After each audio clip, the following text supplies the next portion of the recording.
Hello, I am Rampal and हमने शुरू किया था M Laxmikanth complete polity, M Laxmikanth sir की बुक।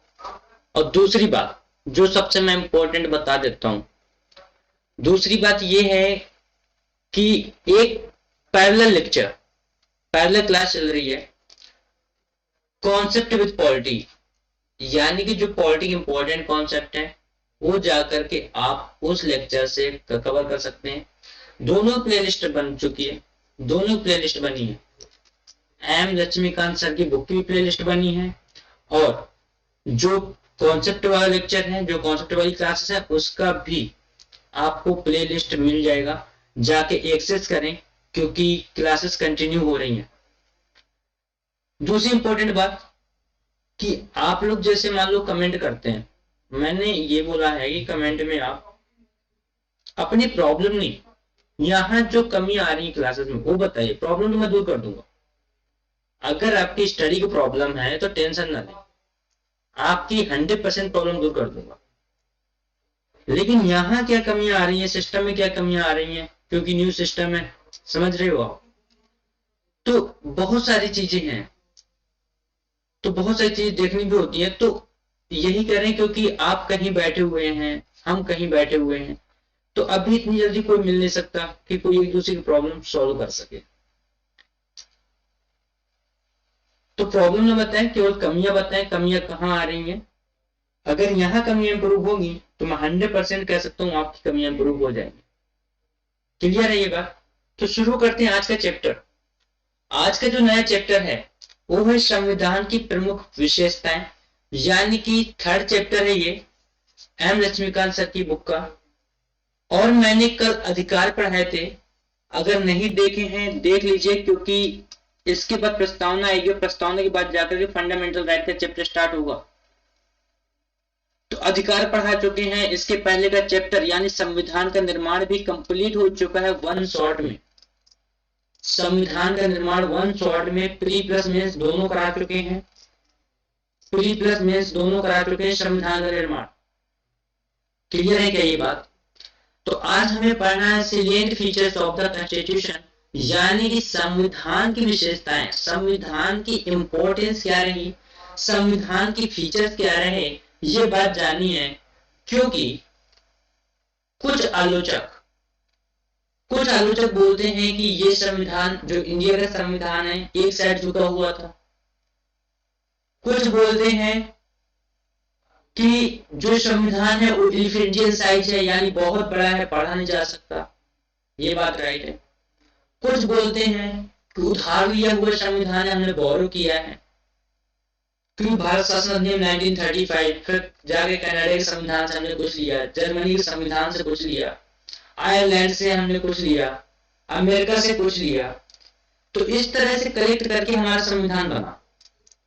तो हमारे संविधान में हमारा क्या है और उसकी विशेषताएं क्या है। जैसे मैंने दक्षिण अफ्रीका से कुछ लिया है, साउथ अफ्रीका। तो ये इंपॉर्टेंट बातें हैं और इन्हीं को हम लोग फीचर्स के अंदर जानने की कोशिश करेंगे। क्या क्लियर है बात। किन बातों को जानने की कोशिश करनी है कि हमारे संविधान की विशेषताएं, यानी हमारा संविधान लचीला है या कठोर है। क्या है, लचीला है या कठोर है, या मिडिल का रास्ता अपनाता है। इसका रास्ता क्या मध्यवर्ती है, मध्यवर्ती रास्ता है क्या हमारे संविधान का। हमारे संविधान में संशोधन की प्रक्रिया हार्ड है या सिंपल है, ये बात हमारे सिलेंट फीचर के अंदर आएगी। संशोधन कैसे कर सकती है पार्लियामेंट, संसद। हमारी डेमोक्रेसी की जो इंपॉर्टेंस है, हमारी डेमोक्रेसी की जो सुंदरता है, वो क्या संविधान अपने अंदर संजोए हुए है या नहीं, ये बात जाननी जरूरी है। तो विशेषताओं के अंदर इन्हीं बातों को ध्यान में रख के आगे बढ़ेंगे। लेकिन एक बात और मैं बता देता हूं, यहाँ पर ज्यादातर जो फोकस रहेगा वो इसी बात पर रहेगा कि बुक में क्या बोला गया, ठीक है। जो हमारे पॉइंट ऑफ व्यू है, जो हमारी क्लासेस हैं, वो जाके पॉलिटी विद कॉन्सेप्ट सर्च मारिए, प्लेलिस्ट में मिल जाएगा, पॉलिटी विद कॉन्सेप्ट। एक पहला लेक्चर चल रहा है कॉन्सेप्ट के लिए, यहां पर केवल फैक्ट कवर हो रहे हैं। आगे बढ़े, चलिए आगे बढ़ते हैं। तो पहला जो हमारी विशेषता है संविधान के अंदर, तो वो है प्रस्तावना। क्या है? प्रस्तावना। कि हमारे प्रस्तावना के अंदर क्या बोला गया है, ये बात, ठीक है। तो पहले भारतीय संविधान तत्व और मूल भावना के संबंध में अद्वितीय है। यानी अद्वितीय का मतलब है कि जैसी हमारी प्रस्तावना है, यानी हमारे संविधान के जो मूल तत्व हैं, जो हमारे संविधान की मूल भावना है, जो हमारे देश की सुंदरता है, कल्चरल एक्टिविटीज हैं, जो हमारे देश के अंदर की इंपॉर्टेंस है, वो कहाँ बता दी गई है? वो बता दी गई है संविधान की प्रस्तावना के अंदर। दूसरी बात, सेकेंडरी बात यहाँ पर ये है कि प्रस्तावना में ही ये भी बता दिया गया है कि आखिर राज्य कैसा होना चाहिए।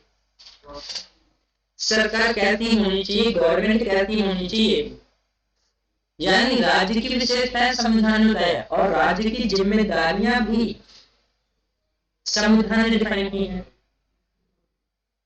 क्लियर है क्या? विशेषताएं भी और राज्य क्या क्या करे लोगों के लिए ये भी डिफाइन कर दिया गया है। तो एक अद्वितीय अवधारणा है हमारे संविधान की प्रस्तावना में, एक मूल भावना है हमारे संविधान की प्रस्तावना में।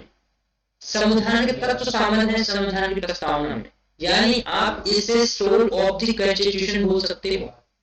क्या बोल सकते हो? Soul of the constitution, soul of constitution. Clear है? आप सोल बोल सकते हो, आत्मा है ये। क्या है? आत्मा। अगर हमारे पढ़ाने की स्पीड तेज है या हम तेज पढ़ा रहे हैं तो मुझे बता दें मैंने क्या बोला। प्रॉब्लम शेयर करने से बेटर है आप कमियों को उजागर कर लेंगे जी, ठीक है। इस लाइन का मतलब क्लियर हो गया। जब आप मेंस में लिखने जाओगे ना, अगर यहां से क्वेश्चन बना तो आपको इस बात को ध्यान में रख करके पॉइंट मेंशन करने होंगे कि आप वहां पर अपनी बात को कम शब्दों में एक बहुत बड़ी बात करें। यानी कम शब्दों में भी किसी बात को बड़ा ज्यादा बोलना, ज्यादा बोलना जरूरी नहीं है, बोलना ऐसा जरूरी है वहां पर कि एग्जामिनर को लगे क्या नहीं उसने प्रस्तावना को अपने शब्दों में दे दिया, ठीक। हालांकि इसके कई तत्व विश्व के विभिन्न संविधानों के उधार लिए गए हैं। भारतीय संविधान के कई ऐसे तत्व हैं जो उसे अन्य देशों के संविधानों से अलग पहचान प्रदान करते हैं। तो ये पहली हमारे संविधान की मूल विशेषता है जो हमारे संविधान को दुनिया के संविधान से अलग बनाती है, दुनिया के संविधान से अलग करती है। यह बात ध्यान देने योग्य है कि सन 1949 में, कब? 1949 में अपनाए गए संविधान के अनेक वास्तविक लक्षणों में महत्वपूर्ण परिवर्तन हुए। विशेष रूप से कौन कौन से संशोधन रहे? तो है 7वें, 42वें, 44वें, 73वें, 74वें एवं 97वें संशोधन में इन लक्षणों को क्या किया गया? परिवर्तित किया गया। क्यों परिवर्तित किया गया? इसलिए परिवर्तित किया गया क्योंकि अगर आप देश को आगे बढ़ते हुए देखना चाहते हैं तो सबसे पहले जरूरी है देश का संविधान बदले। पूरी तरह से नहीं कि आप उसकी मूल भावना से ही हट करके संविधान को एक अलग डायरेक्शन में लेकर चले जाएं, ऐसा नहीं है और ना ऐसा होना चाहिए। लेकिन मूल भावना का मतलब है कि आप उसकी बेसिक स्ट्रक्चर में चेंज करिए, आप उसके राइट्स में चेंज करिए, लेकिन आपको वहां पर एजुकेशनल राइट चेंज करने चाहिए। आपको वहां पर जैसे पॉलिटिशियंस हैं उनके लिए कोई क्वालिफिकेशन नहीं है, लेकिन एक नगर पालिका में भर्ती होना है, सुबह जाके झाड़ू लगानी है, लेकिन उसके लिए क्वालिफिकेशन है। तो आपको इनमें चेंजेस करने की जरूरत है कि जब कानून बनाने वाला ही पढ़ा लिखा नहीं है या पढ़ा लिखा नहीं होगा तो देश का संविधान को कैसे समझ सकता है, जो ऑलरेडी अपने आप में एक बहुत बड़ा संविधान, एक बहुत बड़ा टॉपिक है। कैसे समझेगा उस बात को और कैसे जानेगा कि आपकी राय क्या है। तो यहां चेंजेस आने चाहिए, न कि उसकी मूल भावना में। क्लियर? संविधान में कई बड़े परिवर्तन करने वाले 42वें संविधान संशोधन अधिनियम 1976 को मिनी कॉन्स्टिट्यूशन कहा जाता है। 1 नंबर क्वेश्चन भी और 5 नंबर क्वेश्चन भी, जितने नंबर का मानना हो मान लो, लेकिन इस पॉइंट को भूलना मत। ठीक है? मिनी कॉन्स्टिट्यूशन किसे कहा जाता है? 42वें संविधान संशोधन अधिनियम को, जो कि 1976 में हुआ था, और इसमें बोला जाता है कि मोस्टली कॉन्स्टिट्यूशन में जो परिवर्तन हुए थे वो इसी संविधान संशोधन के अंदर हुए थे। और इस बात को जो चैलेंज किया गया वो केशवानंद भारती मामले 1978 में सर्वोच्च न्यायालय ने व्यवस्था दी थी कि अनुच्छेद 368 के तहत संसद को मिली संवैधानिक शक्ति संविधान के मूल ढांचे को बदलने की अनुमति नहीं देती। यानी केशवानंद भारती केस, उससे पहले शंकरी प्रसाद केस भी आया, उनके बाद बीरवाड़ी का मामला भी आया। बात समझ आ रही है? कई मामले आए हैं और एक कॉन्फ्लिक्ट से छिड़ी रही आर्टिकल 13 और 368 को लेकर के। क्योंकि आर्टिकल 13 क्या कहता है?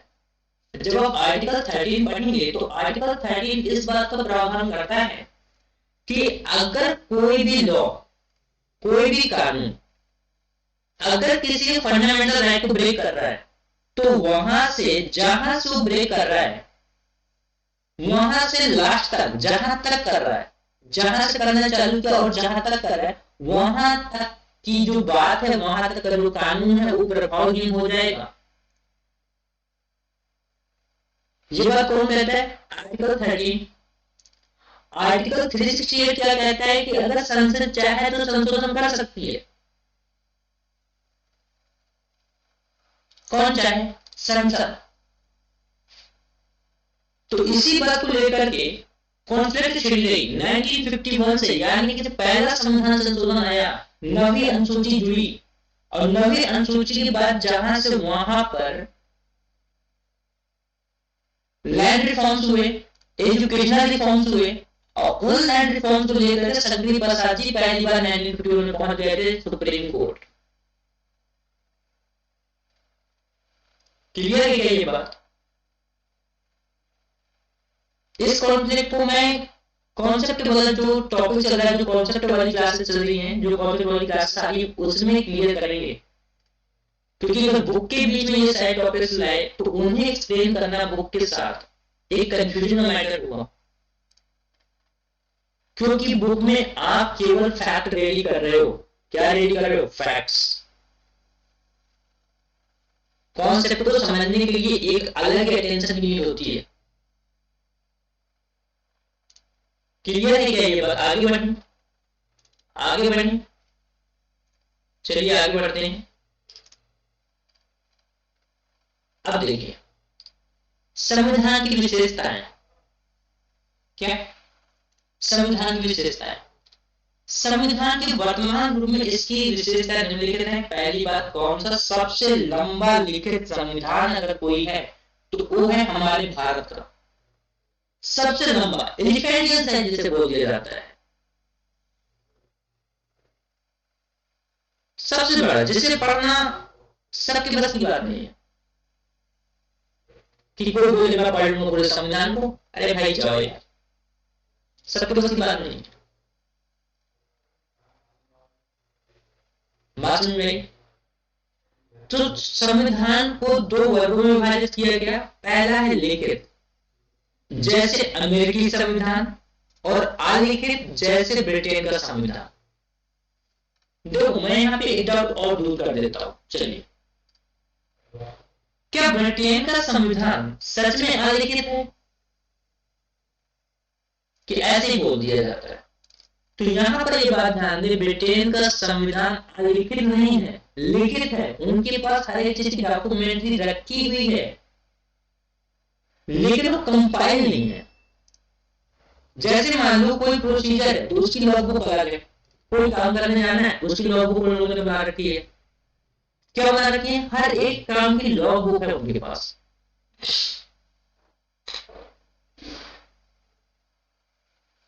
तो अलिखित संविधान मतलब ये नहीं होता कि ब्रिटेन का संविधान अलिखित बोल दिया तो मतलब ब्रिटेन ही नहीं है।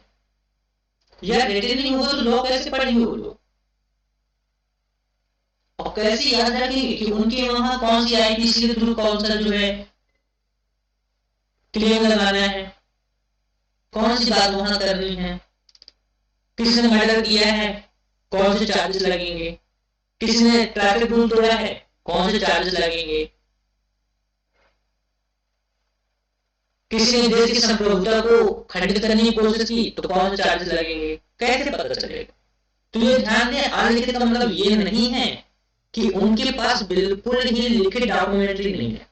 लिखित डॉक्यूमेंट्री है लेकिन कंपाइल नहीं है।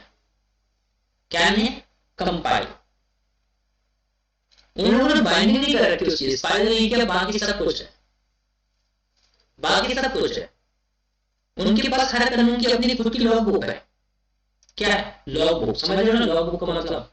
जैसे मैनुअल नहीं होती, मैनुअल, उसी तरह से उन लोगों के पास है। क्या क्लियर है ये बात? क्लियर है क्या? चलिए, और भारत का संविधान विश्व का सबसे लंबा लिखित संविधान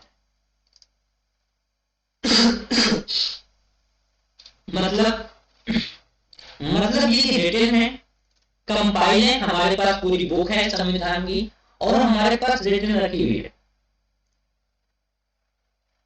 क्लियर है ये बात? और ये बहुत वृहद, समग्र और विस्तृत दस्तावेज है।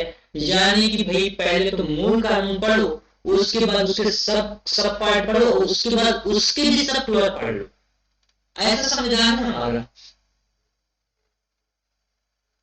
कि अगर आर्टिकल 31 है, आर्टिकल 30 है, तो उसका सब clause A, sub clause B, sub clause सी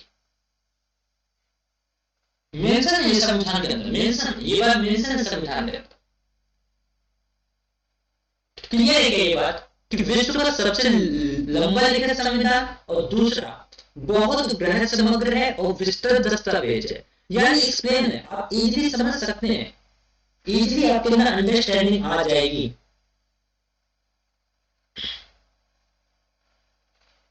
आप इजीली समझ सकते हो उसे, इतना उन्होंने एक्सप्लेन कर रखा है।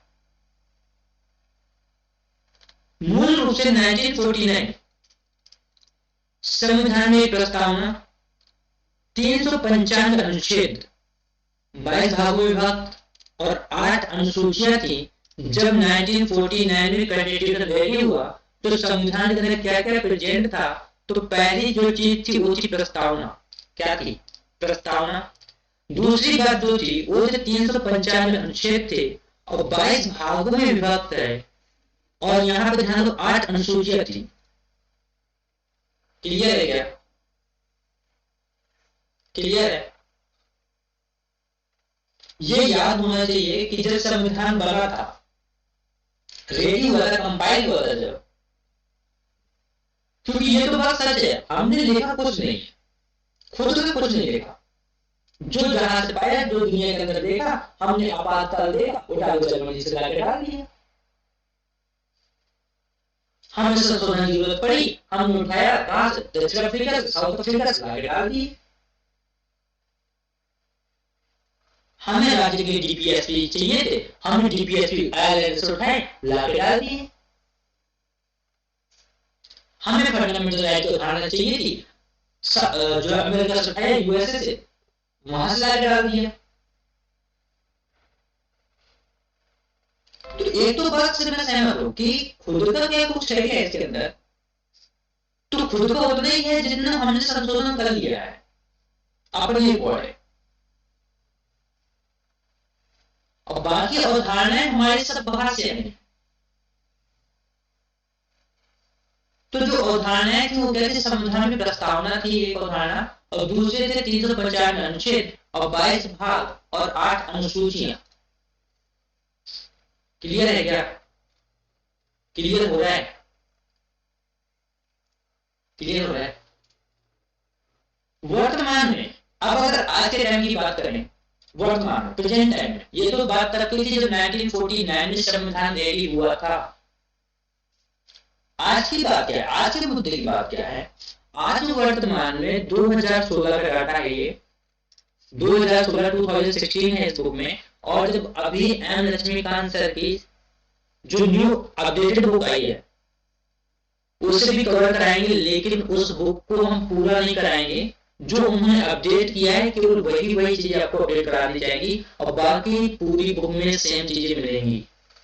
तो अगर आप कहीं धोखे से भी किसी ने बोला है कि अपडेटेड बुक को पढ़ो तो आप लग गए हैं बिल्कुल पूरी तरह से, तो पूरी बुक मत पढ़िए। अगर आपने फिफ्थ एडिशन पढ़ लिया है तो सिक्स को पढ़ने की जरूरत नहीं है ज्यादा। उन्हीं बातों को फोकस कर लीजिए जो बात उसमें अपडेटेड है, बाकी सब कवर हो जाएगा। हम भी कराएंगे, उस बुक को कराएंगे, सिक्स एडिशन को कराएंगे, लेकिन वही पॉइंट कराएंगे, वही बातें कराई जाएंगी जो उसमें अपडेटेड है। क्लियर है? तो वर्तमान में एक प्रस्तावना है, पहली बात 465 अनुच्छेद है, यानी 450 प्लस अनुच्छेद हो गए, 450 प्लस 25 भागों में बैठा हुआ है। और आज के टाइम पे 12 अनुसूचियां हैं। कितनी? 12 अनुसूचियां। कंपेयर कर लो, पहले कितने थे? एक प्रस्तावना थी, 395 अनुच्छेद थे, 22 भागों में डिवाइड था, 8 अनुसूचियां थी। आज एक प्रस्तावना है, 465 अनुच्छेद हैं, 25 भागों में बटा है और 12 अनुसूचियां। क्लियर है? आना बोल देना यार, मैंने बोला अगर आपको कोई कमी नजर आती है मुझे आप कमेंट बॉक्स में बताएं, तुरंत बताएं। क्लियर है क्या बात? क्योंकि जब तक आप कमियां नहीं बताएंगे मैं इंप्रूव कैसे करूं? और प्रॉब्लम वाला लाइफ में है, चलने दो यार, फाइट करो, बी ब्रेव। प्रॉब्लम खत्म होना नहीं, लड़ना हम ही को है, हम ही लड़ेंगे और हम ही इसी ऐसी सिचुएशन से ही निकलेंगे। और ऐसी सिचुएशन से निकलता है एक हीरा, खान से निकलता है हीरा। पता है ना कोयले की खान से? पढ़ाएंगे साइंस में पूरा डाइवर्जन कैसे होता है बेटा मॉडल ड्रॉप का। तो हीरा बनो, तपता हुआ हीरा, तपो यार, समय है, तपो। आगे देखते हैं, सन 1951 से 1951 से हुए विभिन्न संशोधनों ने करीब 20 अनुच्छेद व एक भाग यानी भाग 7 को हटा दिया, और इसमें करीब 90 अनुच्छेद, 4 भागों और 4 अनुसूचियों को जोड़ा है। क्या क्या हटाया? अनुच्छेद को हटाया है, 20 अनुच्छेदों को हटाया करीब लमसम में, और एक भाग को भी हटा दिया, भाग 7, और इसमें 90 अनुच्छेद जोड़े गए, करीब 90 अनुच्छेद आप देख सकते हैं, क्योंकि 395 थे और आज के टाइम में 465 अनुच्छेद हैं, तो कौन कर लो कितने जुड़े गए? क्लियर है? सब्ट्रैक्ट कर लो कितने जुड़े गए, हमारा निकल आएगा। 4 भाग कौन कौन से हैं? वो 4 का है, 9 का है, 9 का है और 14 का है, जिन्हें जोड़ा गया है। और अनुसूचियां कौन कौन सी हैं? पहली है जो 9th नंबर की है, और फिर 10, 11, 12, क्योंकि 8 अनुसूचियां हमारे पास पहले ही थी। क्या बात समझ में आई? क्या बात समझ में आई कि नहीं आई? क्लियर है क्या ये बात? क्लियर है? आगे बढ़े, चलिए। हाँ, एक बात और मैं यहाँ क्लियर कर देता हूं कि जो हमारी क्लासेस होंगी कोशिश करेंगे 40 मिनट से ज्यादा ना हो, 40 मिनट के अंदर जितना कवर होगा बुक को उतना करेंगे। रीजन है एक्सप्लेन ज्यादा हो रहा है, राइट?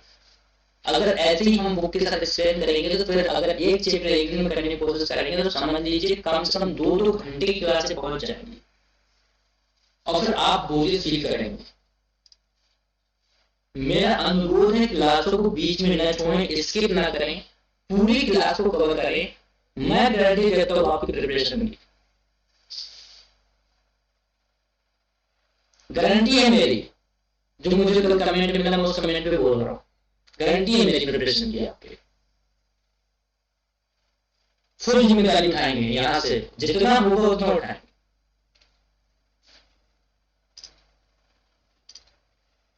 कोई दिक्कत है? अब देखिए, विश्व के किसी अन्य संविधान में इतने अनुच्छेद और अनुसूचियां नहीं है।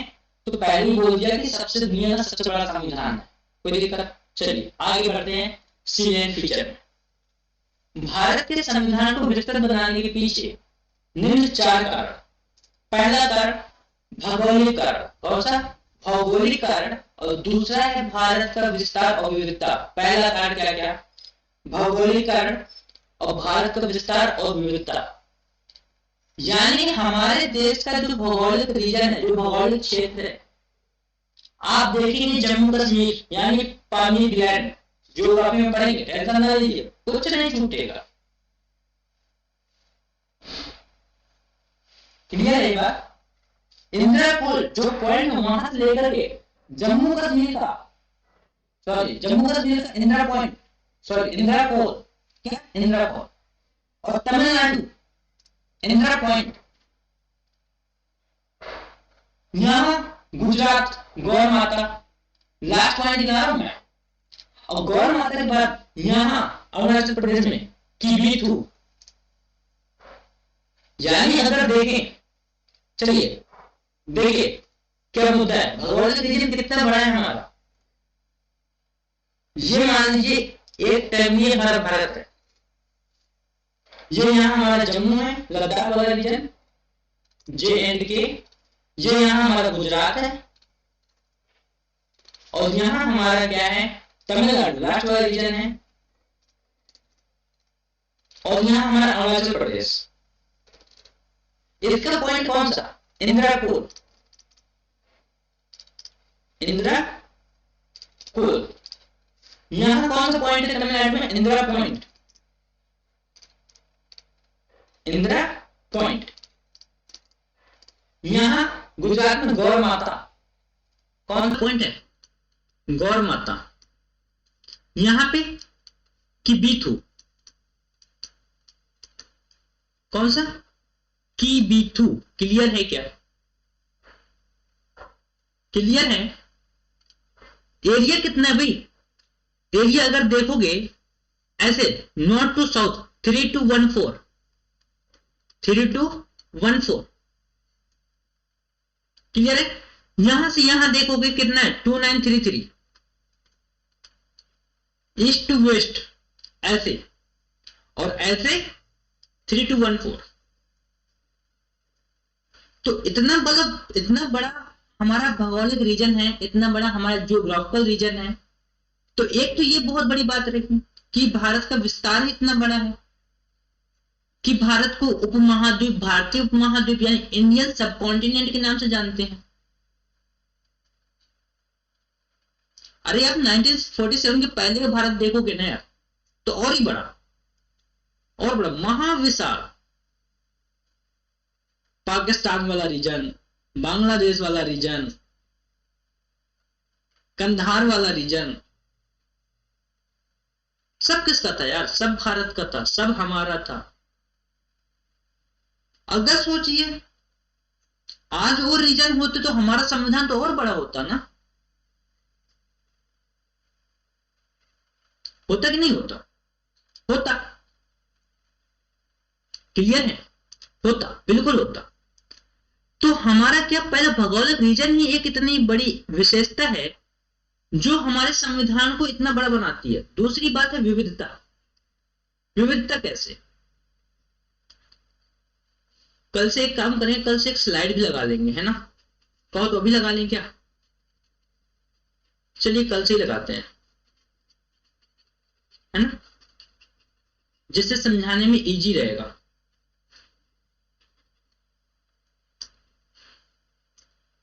दूसरा विविधता। कैसे कैसी विविधता भाई? जम्मू कश्मीर में J&K के अंदर वहां का डांस दूसरा, पहनावा दूसरा, language, cultural diversity, geographical diversity, political diversity, लोगों की डाइवर्सिटी, विविध विविध टाइप के लोग रह रहे हैं। तो जब अलग अलग टाइप के लोग हैं तो सबके मानने की मान्यताएं भी अलग अलग होंगी कि नहीं होंगी? अलग अलग होंगी ना। जब इतनी डाइवर्सिटी है देश के अंदर तो सबके राइट को प्रोटेक्ट करना राज्य का काम है ना, कि जो सेंट्रल में बैठी है और उसके बाद जो स्टेट में बैठी है, और उसके बाद अगर त्रिस्तरीय व्यवस्था देखोगे तो लोकल में भी ले लो, जिला स्तरीय, ब्लॉक स्तरीय, बात समझ आई? तो राज्य की क्या जिम्मेदारी है? वहां के जो अलग अलग लोग हैं, जो अलग अलग कल्चर को मानते हैं, डिफरेंट डिफरेंट कल्चर को मानते हैं, उन डिफरेंट डिफरेंट कल्चर्स को क्या करो, उनको प्रोटेक्ट करना है। तो जिम्मेदारी किसकी है? राज्य की है। राज्य कैसे प्रोटेक्ट करेगा? जब राज्य तभी प्रोटेक्ट करेगा ना जब उसके पास राइट होगा, लोगों के पास राइट होंगे, तो लोगों के राइट कौन प्रोटेक्ट करेगा? राज्य करेगा। इसी वजह से बोल रहा हूं, राइट वाला क्लास देख लो, राइट वाली क्लास देख लो, each and every point clear किया है। क्लास मिस की आपको इंटरलिंक मिलेगी मेरी हर क्लास पिछली वाली क्लासों से, क्योंकि जो क्लास कॉन्सेप्चुअल चल रही है उस क्लास में बहुत कुछ डिफाइन किया जा रहा है। क्लियर है क्या ये बात? क्लियर है? आगे बढ़ने। तो भाषा के आधार पे भी राज्यों का निर्माण हुआ है ना, जानते हैं, आंध्र प्रदेश पहला। क्लियर है? क्लियर है कि नहीं भाई? बता दो। ठीक, एक बात ये होगी। दूसरी बात है ऐतिहासिक। दूसरी क्या बात है? ऐतिहासिक, यानी हिस्टोरिकल बैकग्राउंड ऑफ इंडिया। इतिहास में हमारे यहां क्या रहा? इसके उदाहरण के रूप में भारत शासन अधिनियम 1935 के प्रभाव को देखा जा सकता है। यानी कि जो इंडियन कॉन्स्टिट्यूशन का, हमारे भारत का जो संविधान है, उसका मेन जो पोर्शन है वो तो हमने भारत शासन अधिनियम से उठाया 1935 के। तो उसका प्रभाव भी देखने को मिलेगा।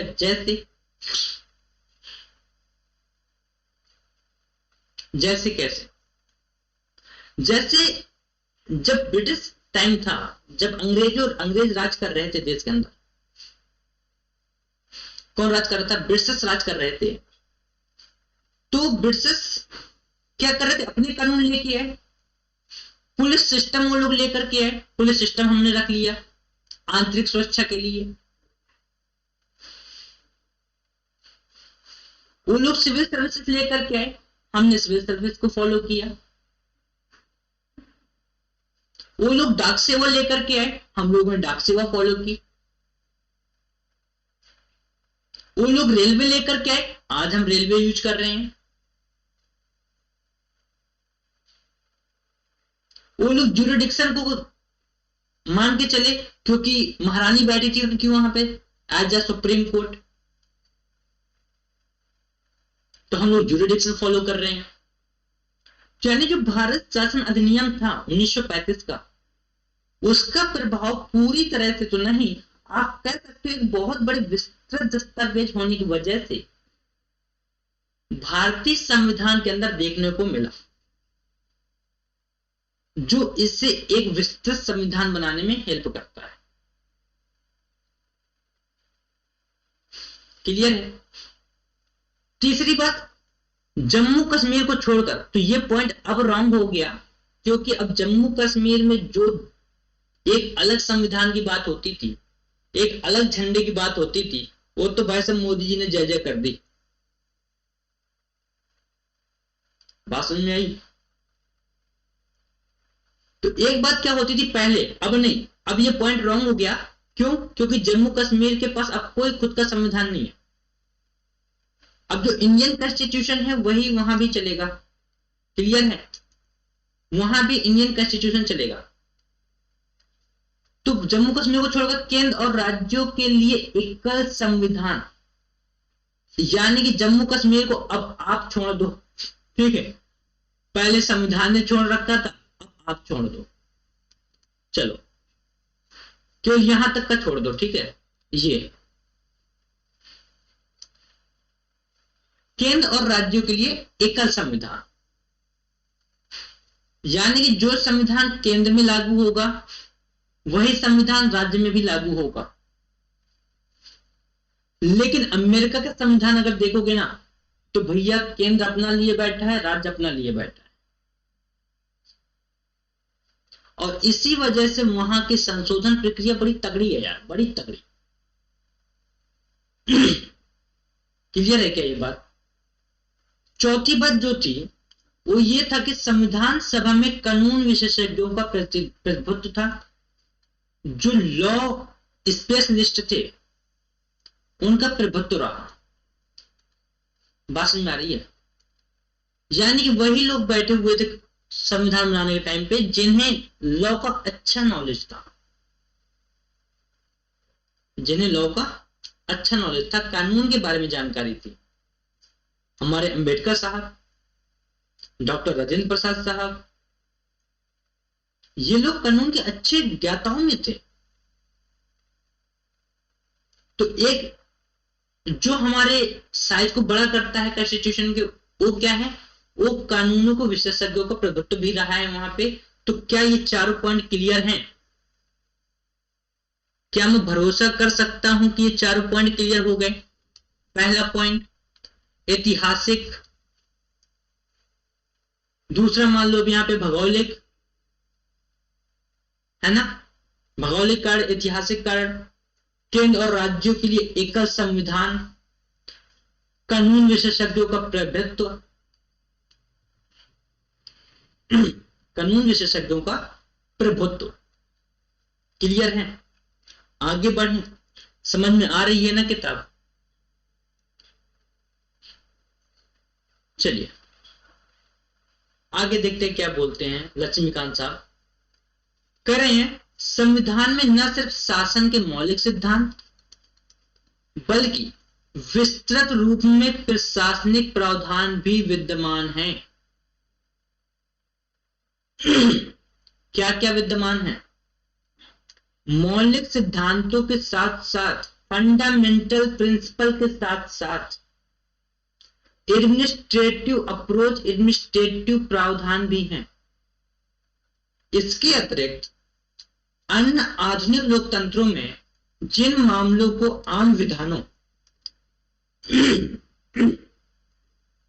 क्या, जिन मामलों में आम विधानों अथवा स्थापित राजनैतिक परिपाटी पर छोड़ दिया गया है, उन्हें भी भारत के संवैधानिक दस्तावेज में शामिल किया गया है। यानी जो हमारे आम कानून हैं और जो हमारे राजनीतिक परिपाटी का मतलब है कि जो हमारी पॉलिटिकल पार्टी या पॉलिटिकल सिस्टम है देश का, उन पर छोड़ दिया गया है। और उसमें क्या है, वो भी भारत के संवैधानिक दस्तावेज में शामिल किया गया है उन्हें। क्लियर है क्या? आई होप क्लियर होगा। चारों पॉइंट क्लियर हुए। भारत का संविधान एलिफेंटियन कैसा है? तो पहला silent feature of the constitution कि भारत का संविधान कैसा है? लिखित संविधान है, सबसे लंबा संविधान है। तो पहला फीचर, फर्स्ट फीचर क्लियर हो गया। फर्स्ट फीचर क्लियर हो गया क्या? यह समझना जरूरी है। ये समझना जरूरी नहीं है कि आप कितने दिन में किताब खत्म कर सकते हो, ये जरूरी नहीं है मेरे भाई, ये जरूरी नहीं है। जरूरी है आपको किताब कितनी बार में समझ में आती है। एक बार में, दो बार में, 10 बार में, कितनी बार में आ रही है। वो जरूरी है। आप किताब तो 2 घंटे में खत्म कर दोगे यार, मुझे पता है। उठाए, बैठे, खत्म भाई साहब। समझे आप? चलिए बढ़ते हैं आगे। अब देखिए दूसरा सिलिएंट फीचर ऑफ द कॉन्स्टिट्यूशन क्या है? विभिन्न स्रोतों से विहित, यानी कि कहां कहां से लिया गया है संविधान को, कहां कहां से लिया गया है। तो भारत के संविधान ने अपने अधिकतर उपबंध, अपने अधिकतर उपबंध विश्व के कई देशों के संविधानों जैसे भारत शासन अधिनियम 1935 के उपबंधों से हैं। क्लियर है क्या? यानी हमारे देश का संविधान कई देशों से लिया गया है। मैंने भी जैसे काउंट भी कराया था, जर्मनी हो गया, अमेरिका हो गया, आयरलैंड हो गया, दक्षिण अफ्रीका हो गया, है ना, और हमारा ब्रिटेन का भारत शासन अधिनियम ये 1935 हो गया। बात समझ में आ रही है? तो कई जगहों से लिया गया।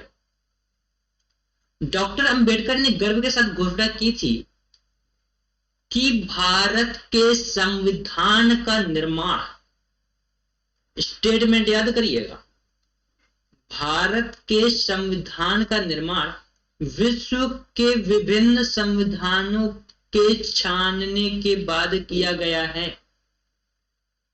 क्या कहा था अंबेडकर साहब ने?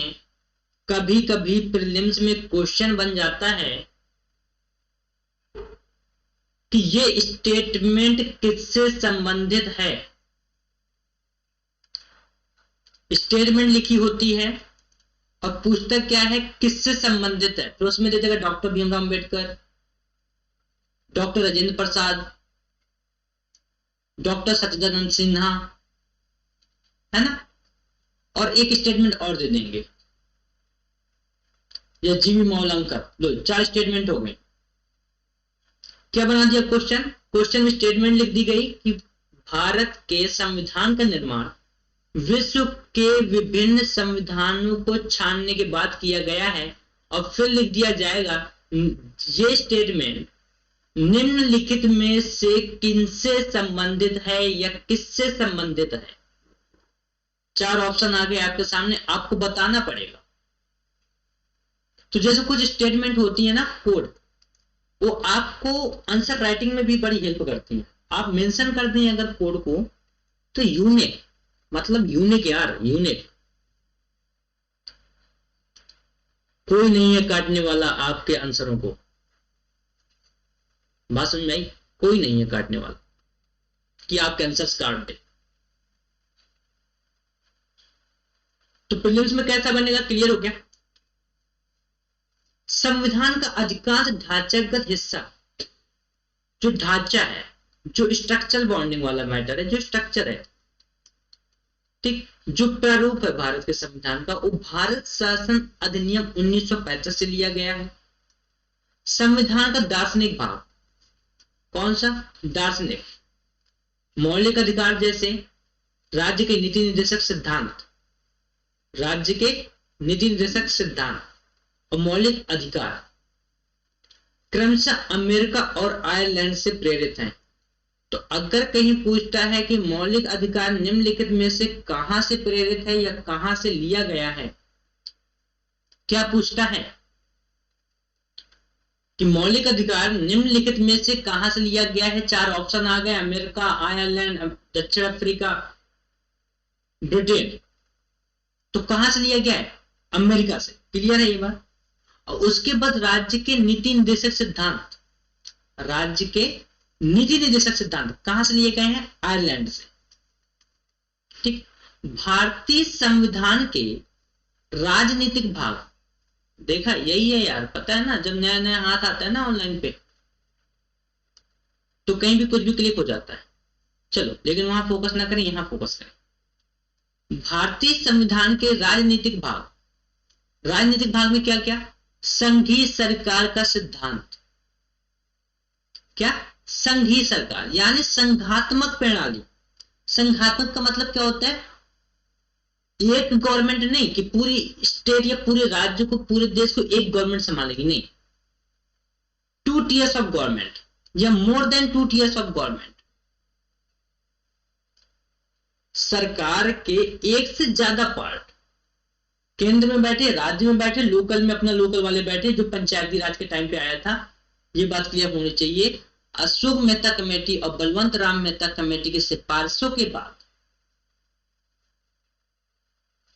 जो बलवंत राम मेहता कमेटी के सिफारिशों के बाद जो त्रिस्तरीय व्यवस्था आई, उसके बाद पंचवर्षीय योजना का आना, ये सब किसका पार्ट है? संघीय सरकार के तो ढांचा है। किसका ढांचा है? संघीय सरकार का। और ये ढांचा किस लिए है? ये ढांचा है अंत्योदय के लिए। किस लिए? अंत्योदय। हमें अपने देश के उस इंसान को नहीं उठाना है जो ऑलरेडी ऊपर ऊंचाइयों पे बैठा है, जिसके पास ऑलरेडी करोड़ों आ रहे हैं, डेली का आना जाना है, भाई साहब लगा है, लक्ष्मी माँ है, आ रही है जा रही है। उन्हें नहीं उठाना है। उन्हें उठाना है जो राशन की दुकान पे लाइन लगाते हैं। उन्हें उठाना है जो मेडिकल स्टोर के बाहर बैठे रहते हैं कि कोई आ जाएगा और हमें दवा के लिए पैसे दे देगा और हम जाकर के दवाएं ले लेंगे। हमें उन्हें उठाना है जो किसी के खाना लाने का वेट करते हैं रोड के किनारे, और उनके बच्चों की शिक्षा का कोई प्रावधान नहीं, उनके बच्चों की शिक्षा के लिए कुछ नहीं है। उन्हें उठाना है। और ये तब पॉसिबल होगा जब देश के अंदर एक हाथ में पावर नहीं होगी। एक हाथ में पावर नहीं होगी। जब देश के अंदर पावर का डिस्ट्रीब्यूशन होगा, जब देश के अंदर हर एक इंसान को अपनी बात रखने का हक होगा, अपनी राइट के लिए लड़ने का हक होगा, तब ये चीज पॉसिबल है।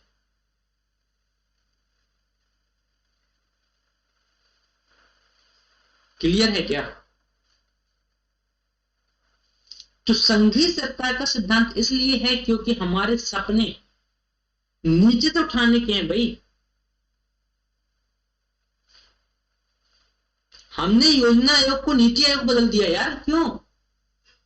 योजना आयोग क्या था? वो भी तो थिंक टैंक था, नीति आयोग भी तो थिंक टैंक है, लेकिन इसका संघीय सरकार से कोई लेना नहीं है। मैं केवल एग्जाम्पल के रूप में समझा रहा हूं। योजना आयोग क्या था? अप टू डाउन था। NITI Aayog down to up कर दिया गया। क्या नीचे वालों से भी तो पूछो। किनसे? नीचे वालों से। ऊपर वाले क्या है यार, हमें टाइल्स चाहिए, हमें एसी चाहिए। अरे यार हटो, है ना? तो संघीय सरकार का सिद्धांत। और दूसरी बात जो राजनीतिक भाग का पार्ट है वो है कार्यपालिका और विधायिका के संबंध का अधिकांश हिस्सा। किसका? कार्यपालिका यानी जो प्लान को एग्जीक्यूट करे। दूसरा विधायिका यानी जो कानून बनाए, हमारे लिए कानून बनाए। हमने अपने राइट रखे हैं पार्लियामेंट के अंदर, हमने अपने राइट रखे हैं संविधान के अंदर, हमने अपने राइट रखे। हमारे कानून बनने चाहिए। क्लियर है? तो संघीय सरकार का सिद्धांत का जो अधिकांश हिस्सा यानी राजनीतिक भाग का, वो अधिकांश हिस्सा ब्रिटेन के संविधान से लिया गया है। कहां से? ब्रिटेन के संविधान से। क्लियर है ये बात? कहां से लिया गया है? ब्रिटेन के संविधान से।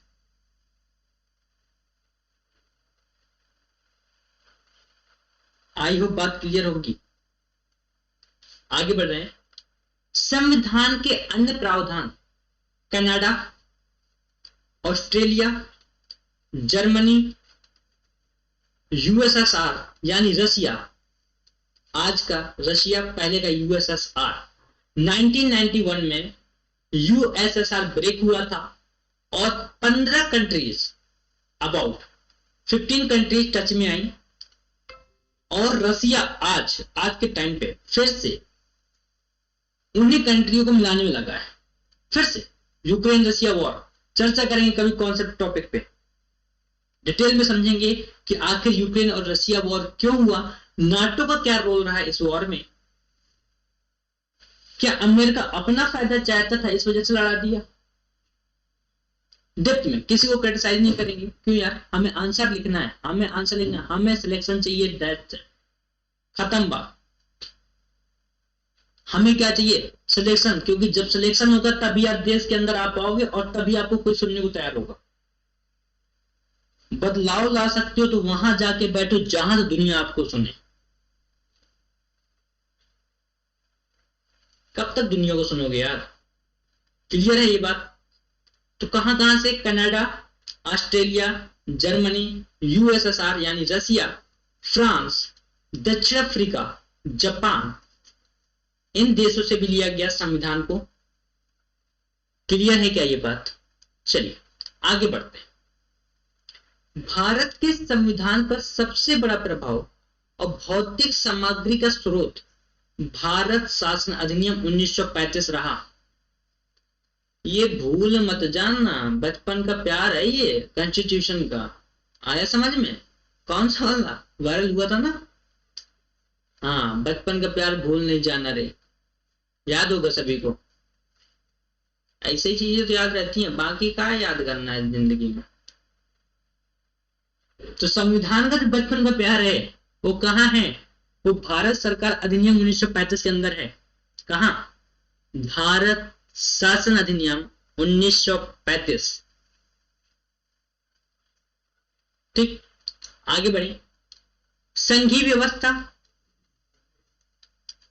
न्यायपालिका जुडिशरी, राज्यपाल गवर्नर सिस्टम, आपातकालीन अधिकार, इमरजेंसी पावर्स, लोक सेवा आयोग, पब्लिक सर्विस कमीशन, अधिकतर प्रशासनिक विवरण इसी से लिए गए हैं। तो पूछ सकता है क्वेश्चन कि निम्नलिखित में से कौन कौन से भारत शासन अधिनियम से सम्मिलित हैं या लिए गए हैं, सम्मिलित किए गए हैं। तो पहला ये याद रख लेना, संघीय व्यवस्था जो हमारा है, क्या संघीय व्यवस्था वो कहां से लिया गया है, भारत सरकार अधिनियम 1935 से लिया गया है। न्यायपालिका भारत शासन अधिनियम 1935 से लिया गया है। राज्यपाल भारत शासन अधिनियम 1935 से लिया गया। आपातकालीन अधिकार इमरजेंसी पावर जो हम जर्मनी से लेकर के आए थे वो भी कहां से ली गई, भारत शासन अधिनियम 1935 का हिस्सा है वो भी, ठीक है, इमरजेंसी पावर। लोक सेवा आयोग वो भी भारत शासन अधिनियम से लिया गया। और अधिकतर प्रशासनिक विवरण कहां से लिया गया, भारत शासन अधिनियम 1935। क्लियर है, इसी से लिए गए हैं। संविधान के आने से अधिक प्रावधान या तो 1935 के इस अधिनियम के समान है या फिर इससे मिलते जुलते हैं। अधिकतर प्रावधान, अगर कॉन्स्टिट्यूशन के अधिकतर राइट देखोगे ना, अधिकतर, तो किससे ले लिए गए, इससे लिए गए भारत शासन अधिनियम से 1935 से, या फिर इससे मिलते जुलते हैं, उनके समान है या तो मिलते जुलते हैं। क्या दूसरा सिलेंट फीचर क्लियर है, मैं ये मान लूं, मान लें क्या, इसलिए बोल रहा हूं शेयर करो यार, लाइव में भौकाल मचाना है, बिजनेस खत्म करना है एजुकेशन के अंदर, जो बिजनेस बनाए बैठे हैं।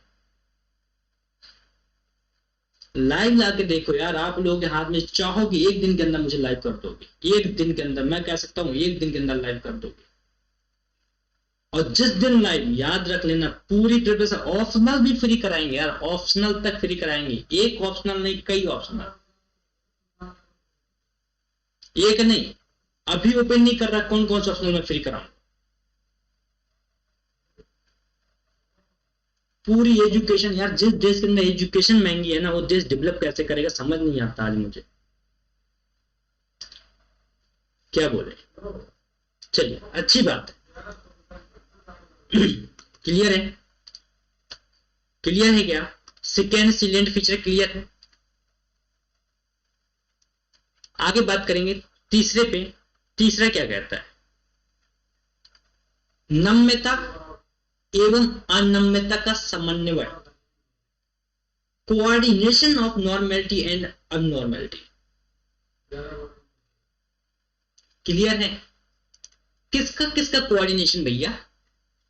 हमारा नॉर्मल कितना है, अब नॉर्मल कितना है, इसका कोऑर्डिनेशन संविधान के अंदर।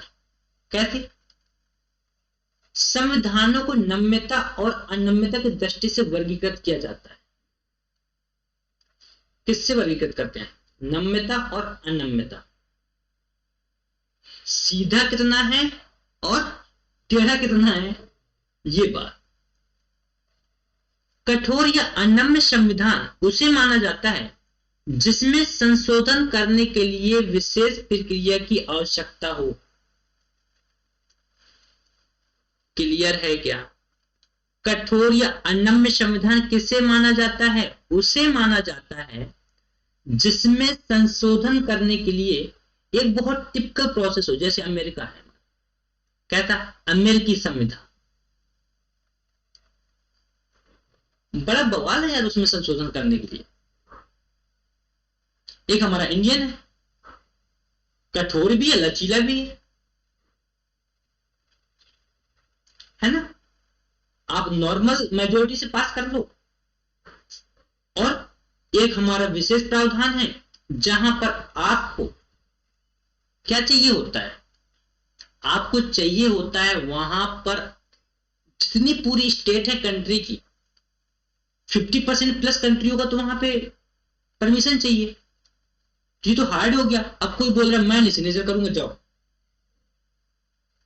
अब भाई साहब तो बिगड़ गए ना यार, दिक्कत हो जाएगी, फिर तो संशोधन नहीं होगा। एक क्या है, लोकसभा में अपना दबदबा, राज्यसभा में अपना दबदबा, लो आए यूं किया यूं, चलो भाई हो गया संशोधन, हाँ भैया हो गया। आया समझ में? कोई सरकार पूरी परफॉर्मेंस के साथ है, फुल परफॉर्मेंस के साथ, यार यूं कर देती है, यूं लोकसभा में आए, बिल लेकर के आए, बिल पढ़ा, हाँ ना वाले हाथ उठा दो, हो गई वोटिंग।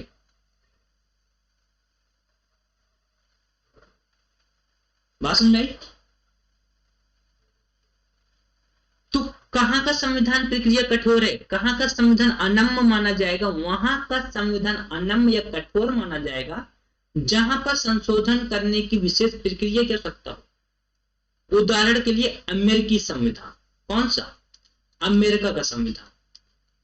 क्लास बड़ी तो नहीं हो रही यार? चलो, कौन सा? अमेरिकी संविधान।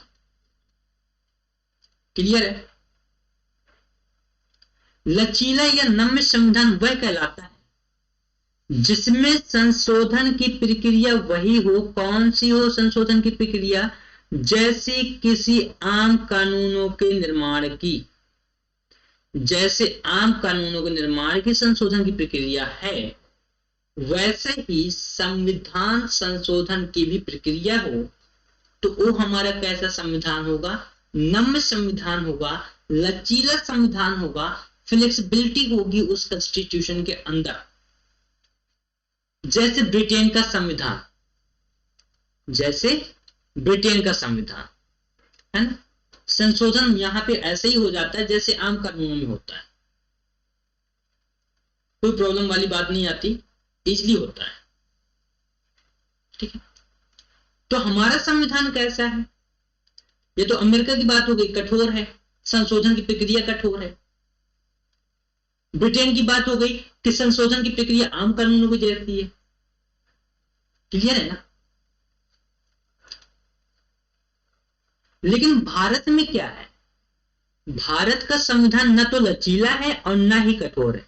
ये लो भैया, यही तो सुंदरता है हमारे संविधान की, यही सुंदरता है भैया, मेन सुंदरता। न तो लचीला है और न ही कठोर है कि संशोधन करने में आंसू निकल आए, इतना कठोर हो। न इतना लचीला है कि हलवा समझ लो या दाल चावल समझ लो, बिल्कुल एकदम की रूम में ठक्कर कर दिया, ये भी नहीं है। मॉडरेट है, बैलेंस है। राज्य जबरदस्ती करेगा तो नीचे आएगा, नहीं होने वाला संशोधन। फिर अगर सेंट्रल जबरदस्ती कर रहा है और संविधान में मूलतः संशोधन लाना चाहता है तो फिर नहीं होने वाला। ऐसा है हमारा संविधान। और कोई बहुत ज्यादा जरूरत है, कर लो भैया, ठीक। बल्कि यह दोनों का मिला जुला रूप है, मॉडरेट है ये। अनुच्छेद 368 में दो तरह के संशोधनों का प्रावधान है। कहां प्रावधान है भैया? अनुच्छेद 368 में। याद कर लो, 1 नंबर, 2 नंबर, 5 नंबर, जो भी मानना है मान लो, लेकिन बस याद कर लो कि संविधान संशोधन कहां गिवन है। संविधान संशोधन की प्रक्रिया किस आर्टिकल के थ्रू होती है? 368। कहां है ये? भाग 20 में इकलौता है वहां पर ये याद रखना। भाग 20 में अनुच्छेद 368 अकेला मौजूद है। संविधान संशोधन की प्रक्रिया किसके थ्रू होगी? अनुच्छेद 368। क्लियर है क्या? क्लियर है? बढ़े आगे, चलिए आते हैं। तो जो दो प्रकार की प्रक्रिया कौन कौन सी है? पहली है, कुछ उपबंधों को संसद में विशेष बहुमत से, भाई साहब किससे? विशेष बहुमत से संशोधित किया जा सकता है। पहली बात, विशेष बहुमत से। अब देखो, अगर हम यहां पे बहुमत डिफाइन करेंगे तो थोड़ा लेंदी हो जाएगा, राइट। अभी आप यहां याद कर लो विशेष बहुमत क्या होता है, नॉर्मल बहुमत क्या है, केवल ऐसे ही। और जब कॉन्सेप्ट वाला जो मेरी क्लास आएगी, कल की क्लास बहुमत पर ही होगी, ठीक है। तो वहां पे जो भी 10 मिनट, 20 मिनट, 25 मिनट जो भी क्लास होगी वो, उसमें बहुमत कितने टाइप का होता है, बहुमत क्या है, ये सारी बातें, और किस रूल के थ्रू, किस लॉ के थ्रू आप वहां पे वोटिंग करा सकते हैं और वोटिंग नहीं करा सकते, सारी बातें कल क्लास में कंप्लीट हो जाएंगी, ठीक है। एक्स्ट्रा क्लास होगी, ये क्लास रुकेगी नहीं। एम लक्ष्मीकांत सर की ये जो चैप्टर की क्लास है, चैप्टर 3 कंटिन्यू रहेगी कल भी, क्लियर है। लेकिन एक अदर क्लास और आएगी जो बहुमत पर होगी, उसमें पूरा बहुमत समझा देंगे हम कि कौन सा बहुमत कहां पर और कैसे होगा, ठीक है। तो एक क्या है, विशेष बहुमत से आप संशोधित कर सकते हैं। उदाहरण, दोनों सदनों में उपस्थित, ठीक, इसे ऐसे याद कर लेना। दोनों सदनों में उपस्थित कौन कौन से सदन? Lok Sabha, Rajya Sabha, lower house, house of people and upper house, ठीक है। दोनों सदनों में उपस्थित और मतदान में भाग लेने वाले सदस्यों का 2/3 बहुमत, कितना?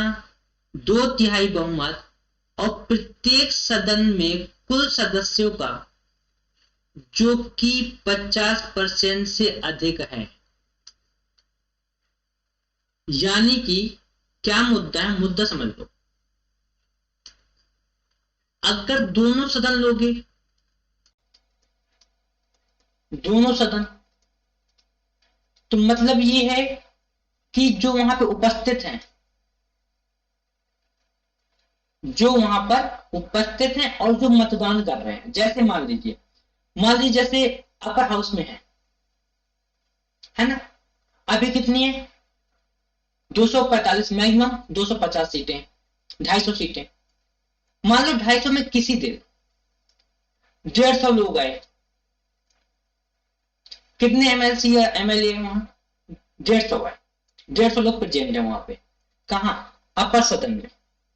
तो वोटिंग कौन करेगा? यही 150 करेंगे जो प्रेजेंट है, क्लियर है। वोटिंग तो यही करेंगे ना।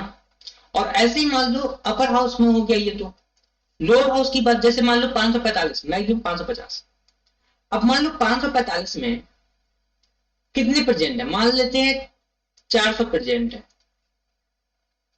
तो मतदान कितने करेंगे, यही 400 करेंगे, चाहे वो पक्ष में करें या विपक्ष में करें। उपस्थिति तो 550 की दिखाओगे ना, तो मतदान कितने वाले हैं, 400 करने वाले हैं। इनका 2/3 यानी इनका दोनों सदनों का 2/3। अगर आपको संविधान विशेष बहुमत से संशोधित करना है तो दोनों सदनों में उपस्थित और मतदान देने वालों का 2/3 चाहिए। क्लियर है, कितना चाहिए, 2/3, 2/3। और पर सदन से कितना चाहिए, 50+। जैसे मान लो यहां 150 है तो अपर हाउस में तो कम से कम 76 वोट मिले, कितना मिले, 76 वोट, बिल पास। और अगर यहाँ 400 प्रेजेंट है तो कम से कम मान लो 200+ मिले, यानी 201 मिल जाए, बिल पास। क्लियर हो गया। अरे यूपीएससी के शेरों, क्लियर हो गया। विशेष बहुमत क्या है,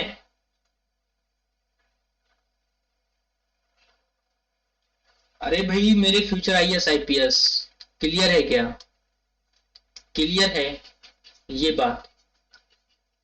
चलिए, एक तो ये बात थी, दूसरी बात पे बात करते हैं,